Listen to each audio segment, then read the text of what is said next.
السلام علیکم ورحمۃ اللہ تعالی وبرکاتہ۔ تمام تعریفیں اللہ کے لیے جو تمام عالمین کا رب ہے۔ پڑھیے درود پاک صلی اللہ علیہ وسلم۔ آپ نے تھمبنیل دیکھا، اس پر لکھا ہوا تھا کہ عورت کا خوبصورت ہونا کتنا ضروری ہے۔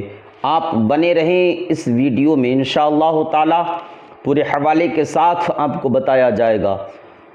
اس واقعہ کو سماعت کرنے سے پہلے حدیث پاک سنیں۔ میرے آقا کی بارگاہ میں ایک صحابی رسول حاضر ہوئے، کہا یا رسول اللہ میرا رشتہ طے ہو گیا ہے۔ آقا نے فرمایا جس سے نکاح ہوگا کیا اس کو تم نے دیکھا ہے؟ تو صحابی رسول نے عرض کیا یا رسول اللہ اس کو تو میں نے نہیں دیکھا۔ تو میرے آقا نے فرمایا کہ پہلے اس کو دیکھ کر آؤ، اس کے بعد نکاح کرنا۔ اللہ اکبر۔ پھر اللہ رب العزت کا فرمان عالی شان سنی۔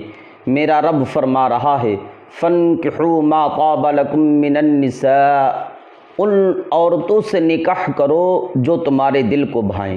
اللہ اکبر۔ ان عورتوں سے نکاح کرو جو تمہارے دل کو خوشی پہنچائیں۔ یہ اللہ کا فرمان۔ اس کے بعد اب آئیے اس واقعہ پہ چلتے ہیں۔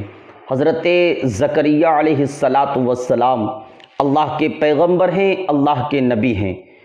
ان کی بارگاہ میں کچھ لوگ حاضر ہوئے جو آپس میں لڑائی جھگڑا کر رہے تھے، اپنا فیصلہ لے کر حاضر ہوئے تھے۔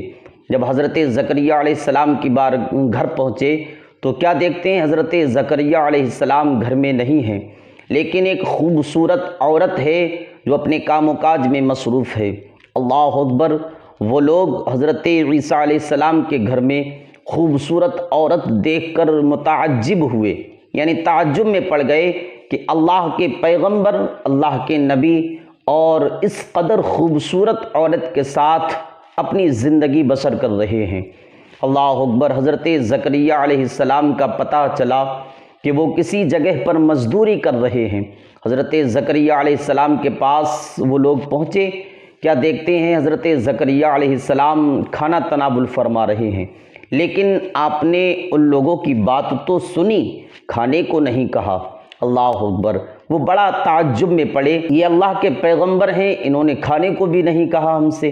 پھر ایک تعجب خیز اور بات انہوں نے اپنی نظروں سے دیکھی، آنکھوں سے دیکھی کہ حضرت زکریہ علیہ السلام جب وہاں سے چلے تو اپنے جوتوں کو اتار کر ننگے پاؤں چلے۔ اللہ اکبر۔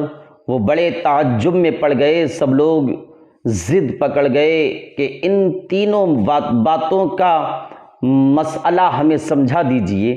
تو حضرت زکریہ علیہ السلام نے فرمایا سنو، جو تم میرے گھر پر گئے تھے اور خوبصورت بیوی میری تم نے دیکھی تھی، اس وجہ سے وہ خوبصورت بیوی سے میں نے نکاح کیا ہے تاکہ وہ میرے دین کی حفاظت کرے، میرے دین کو کامل کرے، میری نظریں اور میرا دل کسی اور طرف مائل نہ ہو۔ اللہ اکبر۔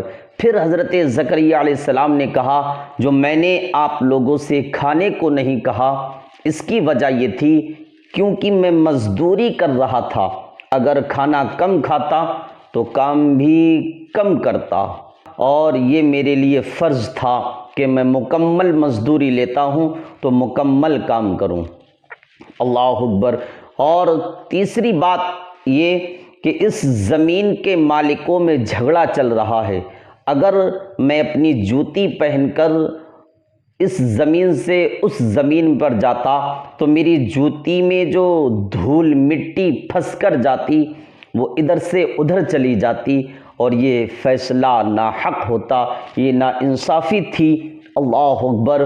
میرے پیارے اسلامی بھائیوں، پیارے پیارے آقا کے پیارے پیارے دیوانوں، اس اللہ کے پیغمبر کے واقعہ سے تین نصیحتیں ہمیں ملتی ہیں کہ جب کسی کی مزدوری کرو تو مکمل طریقے سے کرو، اگر وہ مزدوری مکمل دیتا ہے تو کام بھی مکمل کیجئے۔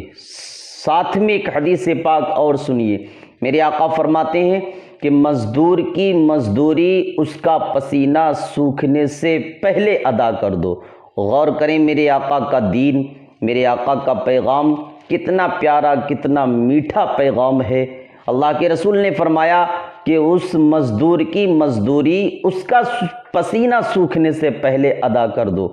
پھر حضرت زکریا علیہ السلام نے دوسرا پیغام دیا کہ کسی کے چیز میں حق تلفی نہ کرو، کسی کی چیز میں ناانصافی نہ کرو، حق تلفی نہ کرو۔ اور بیوی خوبصورت اس لیے رکھی تھی، اس لیے نکاح کیا تھا تاکہ ان کا دل کسی اور غیر محرم کی طرف مائل نہ ہو۔ اللہ اکبر۔ اللہ سے دعا ہے مولا ہم سب کو ان باتوں پر عمل کی توفیق عطا فرمائے۔ استغفر اللہ ربی من کل ذنب واتوب الیہ۔ السلام علیکم ورحمۃ اللہ تعالی وبرکاتہ۔